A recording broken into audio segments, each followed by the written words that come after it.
Indian പ്രധാനമന്ത്രി നരേന്ദ്രമോദി രാജ്യത്തെ ജനങ്ങളെ ചതിക്കുകയാണെന്ന് എപ്പോഴും പറയുന്ന ഒരു നേതാവുണ്ട്, കോൺഗ്രസിന്റെ രാഹുൽ ഗാന്ധി. സത്യത്തിൽ ഇന്ത്യൻ പ്രധാനമന്ത്രി നരേന്ദ്രമോദിയും BJP സർക്കാരും ചതിക്കുന്നത് രാഹുൽ ഗാന്ധിയെയാണ്, അല്ലെങ്കിൽ കോൺഗ്രസ് പാർട്ടിയെയാണ്. കാരണം ഒരു തെരഞ്ഞെടുപ്പിൽ പോലും വിജയിച്ച് കയറി വരാനുള്ള അവസരം മോദി നൽകുന്നില്ല.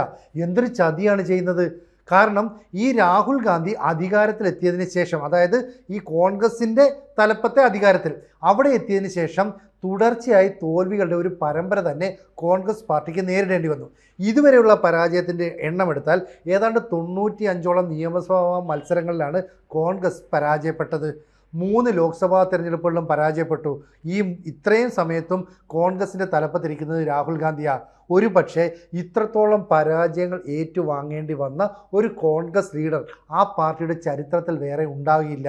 അതുകൊണ്ടാണ് രാഹുൽ ഗാന്ധി പറയുന്നത് മോദി ചതിക്കുകയാണ്. ശരിയാണ്, ഒരു തെരഞ്ഞെടുപ്പിലെങ്കിലും വിജയിച്ചു വരാൻ അനുവദിക്കാതെ, ഒരു തെരഞ്ഞെടുപ്പിൽ പോലും മുന്നേറാൻ അനുവദിക്കാതെ നരേന്ദ്രമോദി വലിയ ചതിയാണ് ഈ പറയുന്ന കോൺഗ്രസ് പാർട്ടിയോടും അതുപോലെ തന്നെ രാഹുൽ ഗാന്ധിയോടും ചെയ്യുന്നത്. ശരിക്കും പറഞ്ഞാൽ രാഷ്ട്രീയ സംഘടനാ പ്രവർത്തനത്തിൽ ആത്മാർത്ഥതയില്ലാത്ത രാഹുൽ ഗാന്ധിയെ പോലെ ഒരു നേതാവ് അടുത്ത കാലത്തൊന്നും കോൺഗ്രസിന് ഉണ്ടായിട്ടില്ല. രാഹുൽ ഗാന്ധിക്ക് യാതൊരു കമ്മിറ്റ്മെൻറ്റും ആ പാർട്ടിയോടില്ല. തിരഞ്ഞെടുപ്പ് വരുമ്പോൾ ചില പ്രചരണ പരിപാടികളിലൊക്കെ പങ്കെടുക്കും, ചില ആവേശങ്ങൾ സൃഷ്ടിക്കും എന്നതിനപ്പുറത്തേക്ക് ആ പാർട്ടിയെ വിജയത്തിലേക്ക് നയിക്കാനുള്ള യാതൊരു ലീഡർഷിപ്പ് ക്വാളിറ്റിയും അദ്ദേഹത്തിനില്ല. ശരിക്കും പറഞ്ഞാൽ 2004 അമേഠിയിൽ മത്സരിക്കാൻ എത്തിയപ്പോഴാണ് രാഹുൽ ഗാന്ധി ഈ കോൺഗ്രസിൻ്റെ തലപ്പത്തേക്ക് എത്തുന്നത്. അവിടെ മുതൽ ഇനി പാർട്ടിയെ വിജയത്തിലേക്ക് നയിക്കുമെന്നാണ് പറഞ്ഞത്. പക്ഷേ ഹിന്ദി ഭൂമികയിൽ, അല്ലെ ഹിന്ദി ഹൃദയഭൂമി എന്നറിയപ്പെടുന്ന മേഖലയിലെല്ലാം തന്നെ കോൺഗ്രസിന് കനത്ത തിരിച്ചടിയാണ് ഉണ്ടായിക്കൊണ്ടിരിക്കുന്നത്. ഉത്തരേന്ത്യൻ രാഷ്ട്രീയത്തിൽ BJP മുന്നോട്ട് വെക്കുന്ന ആശയങ്ങളെ, തന്ത്രങ്ങളെ പ്രതിരോധിക്കാനും കോൺഗ്രസിന് സാധിക്കുന്നില്ല. മിക്ക സംസ്ഥാനങ്ങളിലും കനത്ത പരാജയം. ഇതിൽ എടുത്തു പറയേണ്ട ഒരു സംസ്ഥാനം എന്ന് പറയുന്നത് ഗുജറാത്താണ്. 2007-ലും 2012-ലും 2017-ലും 2022-ലും 4 തെരഞ്ഞെടുപ്പിൽ തുടർച്ചയായിട്ട് കോൺഗ്രസ് BJPയുടെ മുമ്പിൽ അടിയറവ് പറയുകയായിരുന്നു. ഇതിൽ ഇന്ത്യൻ പ്രധാനമന്ത്രിയായിരുന്ന നരേന്ദ്രമോദി മുഖ്യമന്ത്രി സ്ഥാനാർത്ഥിയായിട്ട് മത്സരിച്ച കാലം മുതലുള്ള പരാജയങ്ങളുണ്ട്. പിന്നീട് 2014-ലെയും 2019-ലെയും ലോക്സഭാ തെരഞ്ഞെടുപ്പ് എടുക്കുകയാണെങ്കിൽ ആ തെരഞ്ഞെടുപ്പിൽ ഒരു സീറ്റ് പോലും കോൺഗ്രസിന് നേടാൻ സാധിക്കുന്നില്ല. ഇനി തൊട്ടടുത്ത ഉത്തർപ്രദേശ്, ഒരു പക്ഷേ ഹിന്ദി ഹൃദയഭൂമിയിൽ ഏറ്റവും വിശാലമായ സംസ്ഥാനം. ഉത്തർപ്രദേശിൽ ആര് ഭരണത്തിലിരിക്കുന്നോ അതേ പാർട്ടി തന്നെ ഇന്ത്യ മഹാരാജ്യം ഭരിക്കും. ഇതാണ് പണ്ട് മുതലേയുള്ള ചൊല്ല്. പക്ഷേ 2007-ലും 2012-ലും 2017-ലും 2022-ലും കോൺഗ്രസ് പാർട്ടി ഉത്തർപ്രദേശിൽ നിന്ന് ഏതാണ്ട് പൂർണ്ണമായിട്ടും തൂത്തെറിഞ്ഞു കളഞ്ഞു. പിന്നീട് യോഗി ആദിത്യനാഥ് എന്ന് പറയുന്ന ഒരു മികച്ച നേതാവിനെ BJPക്ക് കണ്ടെടുക്കാനും സാധിച്ചു. മാത്രമല്ല 2019 ലോക്സഭാ തെരഞ്ഞെടുപ്പിൽ അമേഠിയിൽ, ഉത്തർപ്രദേശിലെ അമേഠിയിൽ നടന്ന മത്സരത്തിൽ രാഹുൽ ഗാന്ധിക്ക് പരാജയം ഏറ്റുവാങ്ങേണ്ടി വന്നു. അങ്ങനെ തുടർ പരാജയങ്ങൾ ഏറ്റുവാങ്ങേണ്ടി വന്ന ഒരു കോൺഗ്രസ് നേതാവാണ് രാഹുൽ എന്ന് പറയുന്നത്. ഇനി ഇപ്പോൾ ഇലക്ഷൻ കഴിഞ്ഞ ബീഹാറിൻ്റെ കാര്യമെടുക്കാം. ഏതാണ്ട് ആ സംസ്ഥാന രൂപീകരണത്തിന് ശേഷം തുടർച്ചയായിട്ട് 30 വർഷത്തോളം കോൺഗ്രസ് ആണ് അധികാരത്തിലിരുന്നത്. 1990-കൾ മുതൽ പിന്നെ കോൺഗ്രസ്സിന് അടിപതറി തുടങ്ങി. 2010-ലും 15-ലും 20-ലും 25-ലും കോൺഗ്രസ്സിന് അങ്ങോട്ടേക്ക് എത്തി നോക്കാൻ പോലും കഴിഞ്ഞില്ല. കാരണം വമ്പം പരാജയങ്ങളാണ് കാത്തിരുന്നത്. ഇതിൽ 2015-ൽ NDAയുടെ ഭാഗമായിരുന്ന നിതീഷ് കുമാർ മറുകണ്ഠം ചാടി. അങ്ങനെ RJDയും JDയും കോൺഗ്രസും ചേർന്ന് കുറച്ചു കാലം ആ സംസ്ഥാനം ഭരിച്ചു. പിന്നീട് വീണ്ടും NDAയിലേക്ക് തന്നെ ഈ നിതീഷ് കുമാർ തിരിച്ചു പോവുകയായിരുന്നു. എന്തായാലും 2020-ലെ തെരഞ്ഞെടുപ്പിൽ 70 സീറ്റിലാണ് ബീഹാറിൽ കോൺഗ്രസ് മത്സരിച്ചത്. അന്ന് 19 സീറ്റിൽ വിജയിക്കാൻ സാധിച്ചു.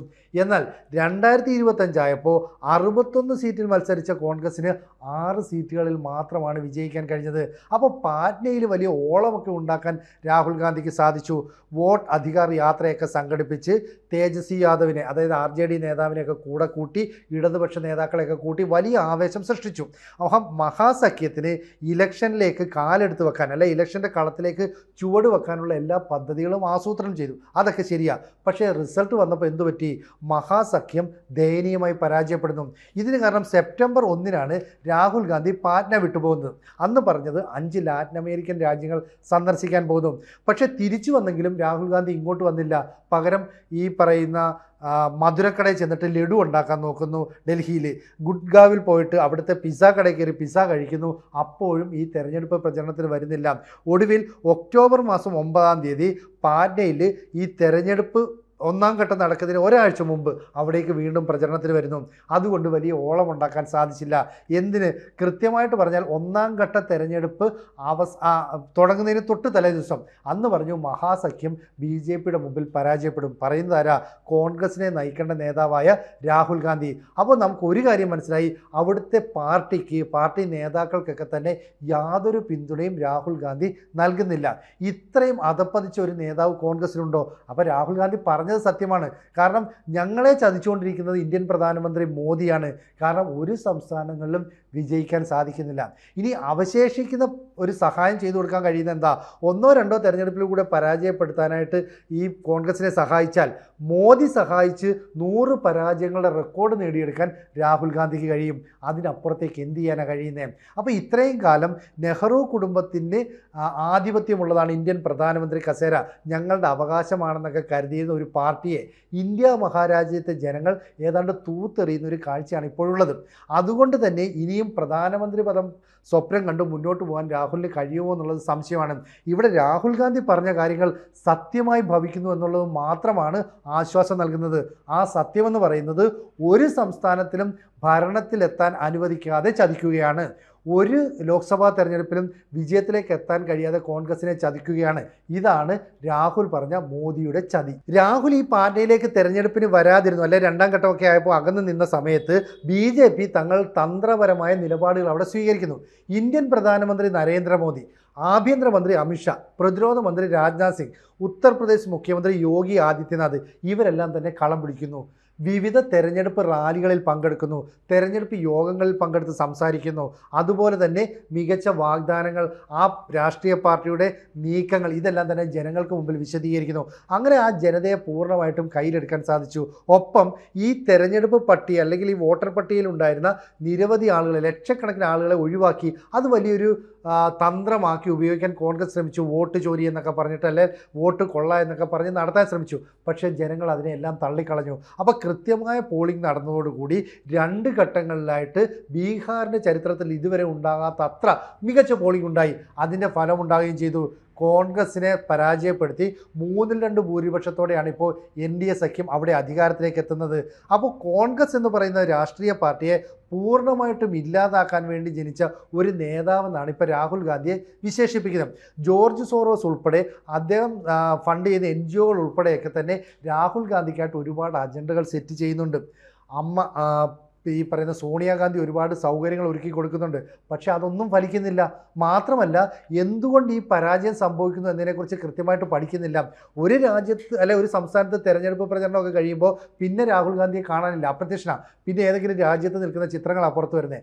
അങ്ങനെ ഒരു പാർട്ടിയോട് ആത്മാർത്ഥതയില്ലാത്ത, രാഷ്ട്രീയ പ്രവർത്തനത്തോട് യാതൊരു കമ്മിറ്റ്മെൻറ്റും ഇല്ലാത്ത ഒരു നേതാവിനെ വെച്ച് ഈ പാർട്ടിക്ക് ഇനി എത്ര കാലം മുന്നോട്ട് പോകാൻ പറ്റും? ആകെ കർണാടകയിലും ഹിമാചൽ പ്രദേശിലും തെലങ്കാനയിലും മാത്രമാണ് ഈ കോൺഗ്രസ് പാർട്ടി അധികാരത്തിലുള്ളത്. അതുകൂടി നഷ്ടപ്പെട്ടു കഴിഞ്ഞാൽ കോൺഗ്രസ് വിമുക്ത ഭാരതം എന്ന് പറയുന്ന BJPയുടെ അജണ്ട ഇവിടെ പൂർണ്ണമായി നടപ്പാകും. അങ്ങനെയാകുമ്പോൾ രാഹുൽ ഗാന്ധിക്ക് വീണ്ടും നെഞ്ചുവിരിച്ചെന്ന് പറയാം. പ്രധാനമന്ത്രി മോദി ഇതാ വീണ്ടും ചതിച്ചിരിക്കുന്നു. പ്രധാനമന്ത്രിയുടെ പാർട്ടി BJP കോൺഗ്രസിനെ ചതിച്ചിരിക്കുന്നു. എങ്ങനെ? ഒരു സംസ്ഥാനത്തിൽ പോലും അധികാരത്തിലെത്താൻ അനുവദിക്കാതെ ചതിച്ചിരിക്കുന്നു. ലോക്സഭാ തെരഞ്ഞെടുപ്പുകളിൽ തുടർച്ചയായി പരാജയപ്പെടുത്തി ഇന്ത്യയുടെ ഭരണ സംവിധാനങ്ങളിൽ നിന്ന് പൂർണ്ണമായിട്ടും അകറ്റി നിർത്തുന്നു. അങ്ങനെയും ചതിച്ചിരിക്കുന്നു. അങ്ങനെ രാഹുലിനെ ചതിച്ചുകൊണ്ട് മോദി സഖ്യം മുന്നേറുന്നു എന്നുള്ള വാർത്തകളാണ് ഇപ്പോൾ ഏറ്റവും അധികം സോഷ്യൽ മീഡിയയിലടക്കം ചർച്ച ചെയ്യുന്നത്.